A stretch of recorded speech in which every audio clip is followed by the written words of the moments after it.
Hello, class 12th. Welcome to the channel Economics Classes by Gaurav Dudeja and welcome to 15 minutes Economics Revision Series. इस 15 minute की revision series में अब तक हम लोग कर चुके हैं गवर्नमेंट बजट तक। आज हम कर रहे हैं बैलेंस ऑफ पेमेंट बीओपी, इसके बाद foreign exchange, then macro over. So balance of payment की रिवीजन बहुत अच्छे से करना चाहते हो तो इस क्लास को बहुत ध्यान से सुनना, क्योंकि शायद ही आपने इससे पहले बहुत अच्छे से किया हो। शायद बैलेंस ऑफ पेमेंट को बहुत अच्छे से समझाऊंगा और कहां से कैसे क्वेश्चन बनेंगे, कहां से कंसेप्ट बेस्ड क्वेश्चन बनेंगे, कौन से टॉपिक वेरी वेरी इंपॉर्टेंट है और कौन सा क्वेश्चन इनडायरेक्ट कैसे आपको करना है वो बताऊंगा आपको। ध्यान से सुनना। तो बैलेंस ऑफ पेमेंट है क्या, हर चैप्टर के कंसेप्ट्स को अच्छे से सुना करो। कंसेप्ट्स आते हैं तो कोई भी क्वेश्चन आप कर सकते हो, मैं हमेशा ही मानता हूं, हमेशा आपको बोलता हूं। तो बैलेंस ऑफ पेमेंट है क्या, देखो बेटा, बैलेंस ऑफ पेमेंट जो होता है एक अकाउंट है। एक अकाउंट है, अकाउंट्स तो आपको पता ही है क्या होता है। बैलेंस ऑफ पेमेंट एक अकाउंट है जो शो करता है कि हमारी जो है, हमारी डोमेस्टिक कंट्री जो है वो बाहर की दूसरी कंट्री से जो ट्रेड करती है वो रिकॉर्ड करता है। बैलेंस ऑफ पेमेंट एक अकाउंट है जो रिकॉर्ड करता है ऑल द इकोनॉमिक ट्रांजेक्शंस, जितनी भी ट्रांजेक्शंस आपकी कंट्री दूसरी कंट्री से करती है उनको रिकॉर्ड करता है बैलेंस ऑफ पेमेंट। अब रिकॉर्ड करना बहुत जरूरी है। अगर अपनी कंट्री की हमें कंडीशन देखनी है, फॉरेन एक्सचेंज रिजर्व हमारे पास कितने पड़े हुए हैं, कितने हम पेमेंट्स करते हैं, कितना हमारा फॉरेन एक्सचेंज आता है हमारे पास, उन सबको देखना है। एक्चुअल पोजीशन आप कंट्री की देखना चाहते हो तो आपको बीओपी बनाना पड़ता है। तो balance of payment is an account जो डबल एंट्री सिस्टम पे बेस्ड है, मतलब debit credit both are equal. Accounting sense, BOP की अकाउंटिंग सेंस ये बोलती है कि BOP should always be balance. अब देखो, बैलेंस कभी नहीं आएगा। एक्सपोर्ट्स इंपोर्ट्स ज्यादा कम तो हो ही सकते हैं और हमेशा ज्यादा कम ही होंगे। अगर बीओपी बैलेंस नहीं होता उसे बैलेंस किया जाता है।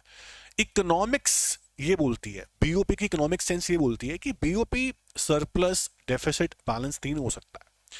पर ये सब बातें आपको समझ में तब आएंगी जब बीओपी होता क्या है, उसके अंदर क्या क्या रिकॉर्ड होता है, समझ लोगे। ध्यान से सुनना। बैलेंस पेमेंट क्या है?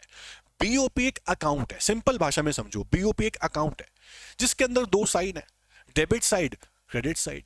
डेबिट साइड को बोलते हैं नेगेटिव साइड, क्योंकि डेबिट साइड में हम पेमेंट्स रिकॉर्ड करते हैं। पेमेंट्स, अगर आप दूसरी कंट्री से इंपोर्ट कर रहे हो, कुछ खरीद रहे हो, तो आपको पेमेंट करनी पड़ती है। Payment always recorded in debit side in BOP.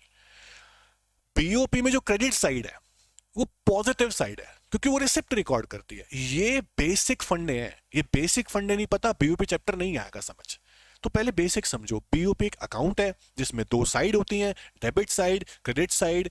Debit side को बोलते हैं नेगेटिव साइड, क्रेडिट साइड को बोलते हैं पॉजिटिव साइड। डेबिट साइड में पेमेंट रिकॉर्ड कर रहे हैं, क्रेडिट साइड में रिसिप्ट रिकॉर्ड कर रहे हैं। सिंपल, ये बेसिक समझो। वाइवा भी आपका होगा या प्रैक्टिकल आपका होगा तो आपको ये बातें पूछी जाएंगी, आपको आनी चाहिए, प्रोजेक्ट बनाया आपने इसके ऊपर।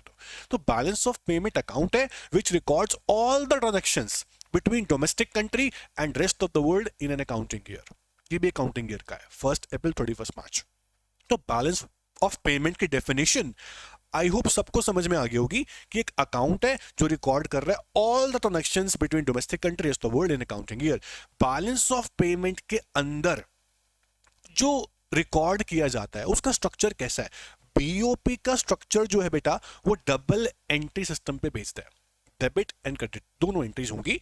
अब क्रेडिट साइड क्या होती है, मैंने बताया आपको, जो रिसिप्ट रिकॉर्ड करती है, मतलब कि इनफ्लोज रिकॉर्ड करती है कितना पैसा आएगा। और जो डेबिट साइड है वो रिकॉर्ड करती है कितना पैसा जाएगा। तो क्रेडिट साइड जो है वो इनफ्लोज शो करेगी, पैसा आ रहा है, और डेबिट साइड जो है वो आउटफ्लो शो करेगी कितना पैसा जा रहा है। डेबिट साइड को नेगेटिव साइड बोला गया और क्रेडिट साइड को पॉजिटिव साइड बोला गया। बीओपी दो सेंस पे बेस होता है, accounting sense and economic sense. Accounting sense हमेशा ये बोलती है कि बीओपी हमेशा इक्वल होना चाहिए, debit side should be equals to credit side. लेकिन इकोनॉमिक्स बोलती है कि बीओपी बैलेंस, सरप्लस, डेफिसिट तीन हो सकता है। सोचो, अगर डेबिट साइड बढ़ी हुई क्रेडिट साइड से, मतलब कि पेमेंट्स आपकी ज्यादा हो गई, रिसिप्ट्स आपकी कम है, तो आपका बीओपी किस में होगा? डेफिसिट में होगा। Means payments are more than the receipts या outflows are more than the inflows. अगर डेबिट साइड कम हुई, क्रेडिट साइड बढ़ी हुई, means payments are less than the receipts, तो आपका बीओपी सरप्लस में है। अगर डेबिट साइड और क्रेडिट साइड इक्वल आई, जो बहुत रेयर हो सकता है, ये बोलती है कि बीओपी आपका बैलेंस में है। तो इकोनॉमिक्स यानी कि इकोनॉमिक सेंस बोलती है BOP can be balance, can be surplus, can be deficit. But accounts बोलता है कि अगर डेफिसिट है, सरप्लस है, तो उसे बैलेंस करो। ऑलवेज इन बैलेंस होना चाहिए, अकाउंट्स ये बोलता है, ये क्वेश्चन बन सकता है। ये था आपका स्ट्रक्चर। अब बैलेंस ऑफ पेमेंट के अंदर कितने अकाउंट होते हैं, कोई पूछेगा आपसे, आप बोलना सर बैलेंस ऑफ पेमेंट के अंदर दो अकाउंट होते हैं, एक होता है करंट अकाउंट, एक होता है कैपिटल अकाउंट। अब बच्चे पूछते सर बीओटी कहां गया, बैलेंस ऑफ ट्रेड कहां गया? तो बेटा बैलेंस ऑफ ट्रेड अकाउंट जो है ना बीओटी, वो करंट अकाउंट के अंदर एक पार्ट है जो सिर्फ गुड्स रिकॉर्ड करता है, वो बताऊंगा आपको आगे में। मेन ब्रॉड अकाउंट दो ही है, करंट और कैपिटल, ध्यान से सुनना। तो करंट अकाउंट पढ़ेंगे पहले, फिर कैपिटल अकाउंट पढ़ेंगे, फिर पढ़ेंगे बीओटी क्या है, फिर डिफरेंस भी पढ़ेंगे बीओटी बीओपी का, फिर लास्ट टॉपिक आएगा एक ऑटोनोमस आइटम्स क्या होता है बीओपी में, और अकोमोडेटिंग आइटम्स क्या होता है, ठीक है। फिर डिसइक्विलिब्रियम बताऊंगा क्या होता है। तो करंट अकाउंट क्या है, आप देखो बैलेंस ऑफ पेमेंट के अंदर जो करंट अकाउंट है वो क्या क्या रिकॉर्ड करता है, चार बातें याद रखो। बैलेंस ऑफ पेमेंट के अंदर जो करंट अकाउंट है क्या रिकॉर्ड करता है, अगर आप दूसरी कंट्री से इंपोर्ट कर रहे हो या दूसरी कंट्री को एक्सपोर्ट कर रहे हो, किसका भाई एक्सपोर्ट इंपोर्ट किसका करते हो, या तो आप गुड्स का करते हो एक्सपोर्ट इंपोर्ट, या आप सर्विस का करते हो एक्सपोर्ट इंपोर्ट। तो एक तो पहला कंपोनेंट हो गया एक्सपोर्ट इंपोर्ट ऑफ गुड्स, दूसरा कंपोनेंट हो गया एक्सपोर्ट इंपोर्ट ऑफ सर्विसेज। तो करंट अकाउंट के अंदर दो बातें तो ये है मेन मेन। अब गुड्स का अगर इंपोर्ट करोगे तो पेमेंट करनी पड़ेगी, पैसा जाएगा, इंपोर्ट करोगे तो पैसा जाएगा, तो आप रिकॉर्ड कहां करोगे उसको, डेबिट साइड। अगर आप गुड्स का एक्सपोर्ट करोगे यानी बेचोगे गुड्स दूसरी कंट्री को, तो पैसा आएगा, कहां रिकॉर्ड करोगे, क्रेडिट साइड यानी पॉजिटिव साइड, ये आपको लिखना पड़ेगा। और गुड्स के एक्सपोर्ट इंपोर्ट को बोलते हैं मर्चेंडाइज आइटम या फिर export import of visible items. Export import of visible items या export import of merchandise items या एक्सपोर्ट इंपोर्ट ऑफ गुड्स, ये तीनों एक ही है, ये पहला कंपोनेंट है। दूसरा कंपोनेंट करंट अकाउंट का, करंट अकाउंट क्या रिकॉर्ड करता है, export import of services. Service मतलब इनविजिबल आइटम्स। अगर आप कोई भी सर्विसेज जैसे कि बैंकिंग, यहां के बैंक्स वहां सर्विस दे रहे हैं यानी एक्सपोर्ट ऑफ सर्विस कर रहे हैं, वहां के बैंक फॉरेन कंट्री के बैंक इंडिया वालों को सर्विस दे रहे हैं, ये इंपोर्ट ऑफ सर्विस हो गया, है ना। बैंक हो गया, ऐसे इंश्योरेंस कंपनी सर्विस देती हैं, ट्रांसपोर्ट हो गया, एजुकेशन हो गया, हेल्थ हो गया, है ना। तो कम्युनिकेशन हो गया, जितने भी सर्विसेज हम दूसरी कंट्री को देते हैं या दूसरी कंट्री से लेते हैं, सर्विस मतलब समझ गए हो गया। गुड्स के अलावा एग्जांपल दिए आपको, banking, communication, transport, insurance, which can be only seen, can not be touch and seen but only can be feel. हम जिसको देख नहीं सकते, सर्विस को हम नहीं देख सकते ना टच कर सकते, हम सिर्फ फील कर सकते हैं। Goods can be touch and seen, इसलिए बोलते हैं इसको इनविजिबल आइटम्स। तो सर्विसेज का एक्सपोर्ट हो तो पैसा आएगा ऑब्वियस, तो रिकॉर्ड करेंगे क्रेडिट साइड में। अगर सर्विस का इंपोर्ट कर रहे हो ऑब्वियस पैसा जाएगा, रिकॉर्ड करोगे डेबिट साइड मतलब नेगेटिव साइड में। क्रेडिट साइड को बोलते हैं पॉजिटिव साइड और डेबिट साइड को नेगेटिव साइड। तो सर्विस का भी सेम फंडा है जैसे गुड्स का। दो कंपोनेंट हो गए, पहला कंपोनेंट किसके कंपोनेंट पढ़ रहे हैं हम, करंट अकाउंट के। तो पहला कंपोनेंट है एक्सपोर्ट इंपोर्ट ऑफ गुड्स, दूसरा है export import of services. Current account का तीसरा कंपोनेंट होता है फैक्टर इनकम और फैक्टर पेमेंट्स। अगर आप फैक्टर इनकम ले रहे हो या फैक्टर पेमेंट्स कर रहे हो, जैसे कि रेंट, अगर आप दूसरी कंट्री में पे कर रहे हो, रिसीव कर रहे हो, रेंट हो गया, वेजेस हो गए, इंटरेस्ट हो गया, प्रॉफिट हो गया, ये चारों पेमेंट्स अगर आप कर रहे हो दूसरी कंट्री में तो ऑब्वियस पेमेंट करोगे डेबिट साइड। और अगर ये चारों दूसरी कंट्री से आ रही हैं तो क्रेडिट साइड। रेंट कैसे आएगा भाई, आपने एक बिल्डिंग डाल दी अब्रॉड में परचेज करके, उससे रेंट आ रहा है। Purchase of building current account में नहीं आएगा, हम बोल रहे हैं आपने रेंट रिसीव करा है अब्रॉड से, तो रेंट रिसीव कर रहे हो आप, वहां से इंटरेस्ट रिसीव कर रहे हो आप, वहां से प्रॉफिट रिसीव कर रहे हो, तो ये सारी चीजें फैक्टर इनकम है। हाँ यही अगर आप पे कर रहे हो तो ये पेमेंट है। तो करंट अकाउंट के अंदर तीसरा जो हेड है वो फैक्टर इनकम फैक्टर पेमेंट का है। लेकिन जो करंट अकाउंट का चौथा कंपोनेंट होता है वो होता है यूनिलैटरल ट्रांसफर्स, मतलब कि अनरिक्वेटेड ट्रांसफर, मतलब कि वन साइडेड पेमेंट्स या रिसिप्ट।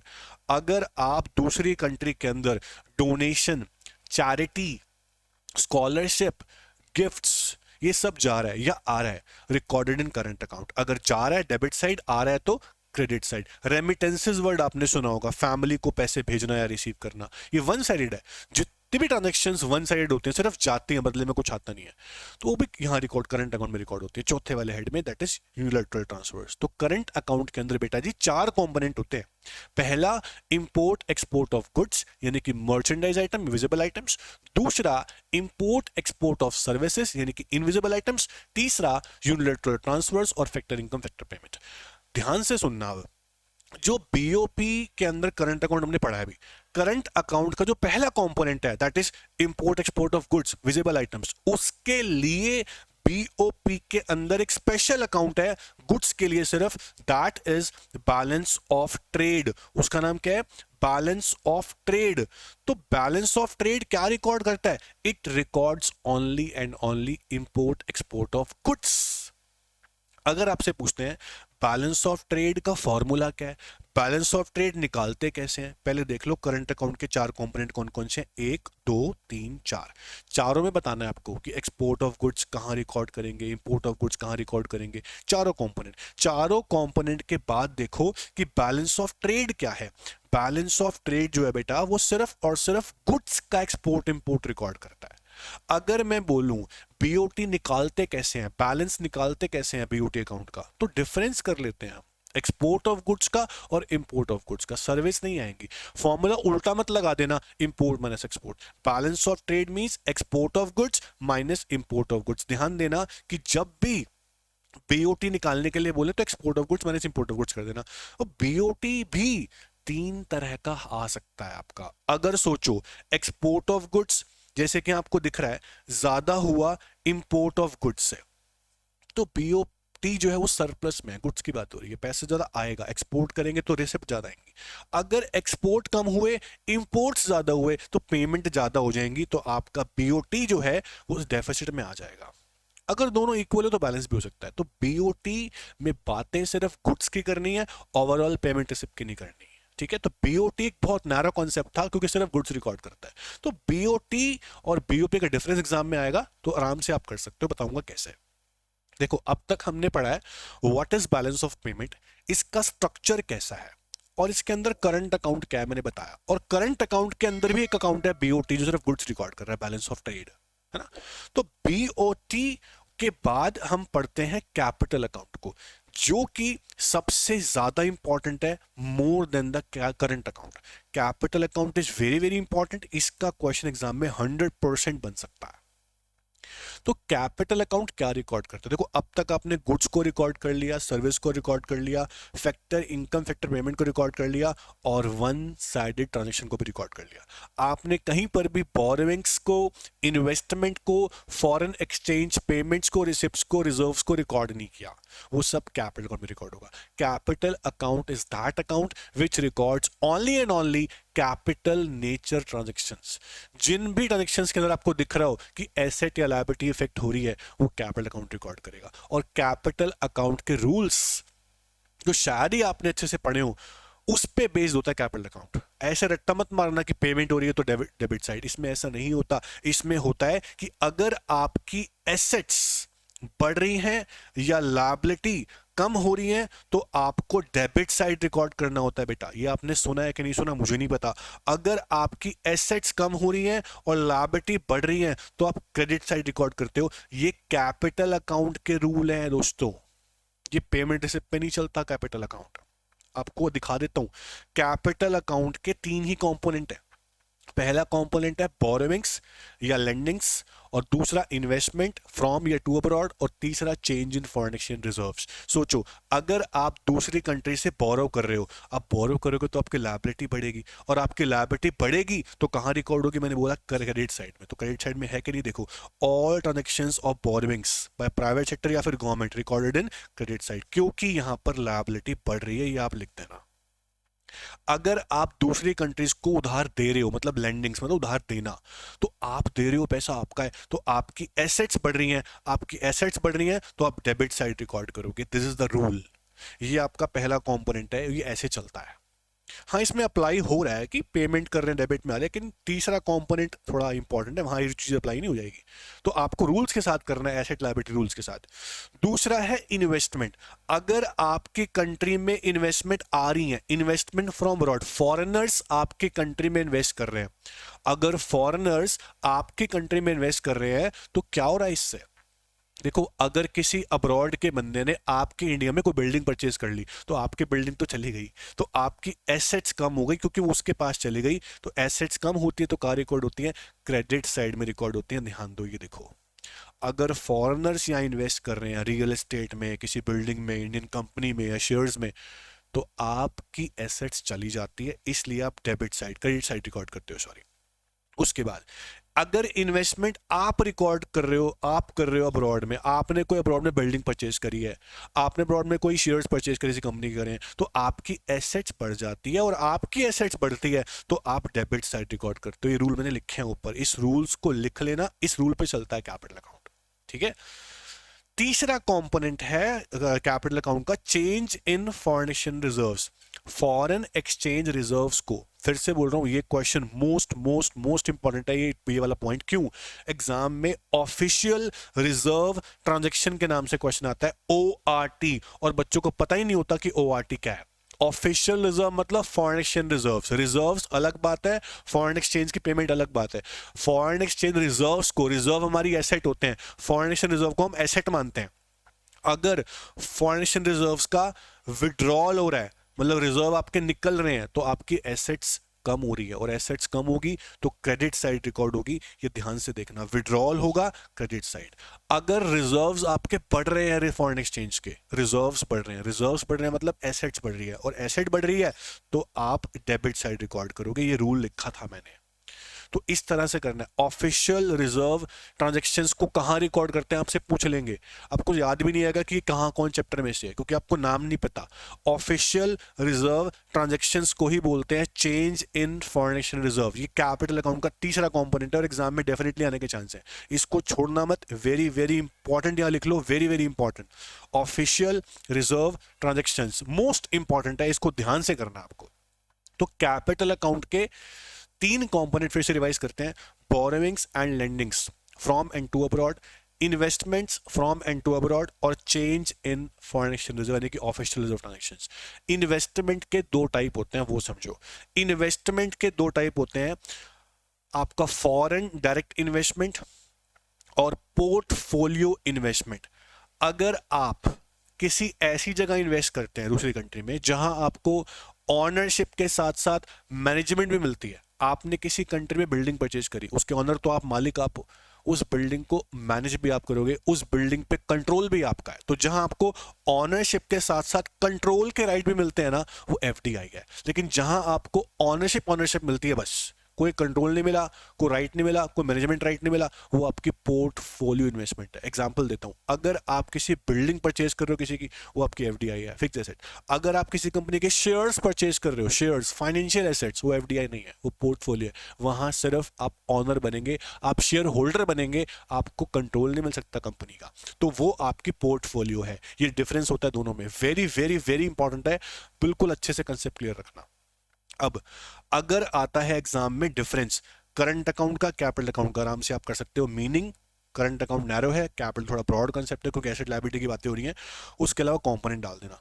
उसके बाद एक टॉपिक हमारे पास है, ऑटोनॉमस आइटम्स क्या होते हैं और अकोमोडेटिंग आइटम क्या होते हैं। वेरी वेरी इंपॉर्टेंट टॉपिक है। बैलेंस ऑफ पेमेंट के अंदर जो भी आइटम्स प्रॉफिट मोटिव के लिए रिकॉर्ड किए गए, देखो सारे आइटम प्रॉफिट मोटिव के लिए होते हैं, तो वो आपके ऑटोनॉमस आइटम है। लेकिन जब बैलेंस ऑफ पेमेंट अकाउंट का टोटल किया जाएगा, डेबिट क्रेडिट साइड सब करके टोटल किया जाएगा, और टोटल में हमने क्या देखा कि डेबिट साइड जो है वो बड़ी आ रही है, किससे? क्रेडिट साइड से। इसको बैलेंस करना पड़ेगा, क्योंकि अकाउंटिंग सेंस बोलते हैं कि बैलेंस होना चाहिए। अब बैलेंस करने के लिए कुछ ना कुछ तो आप बाद में रिकॉर्ड करोगे इसके नीचे, तो बाद में जो रिकॉर्ड करोगे वो होंगे अकोमोडेटिंग आइटम्स, क्योंकि अकोमोडेटिंग आइटम्स वो होते हैं जो बीओपी को बैलेंस करने के लिए रिकॉर्ड होते हैं, प्रॉफिट के लिए रिकॉर्ड नहीं होते।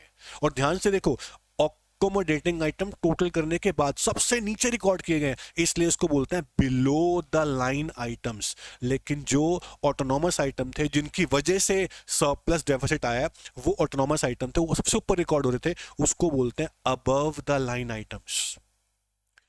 अकोमोडेटिंग आइटम्स जो है वो इंडिपेंडेंट नहीं है, उनको सिर्फ तभी रिकॉर्ड करते हैं जब जरूरत हो।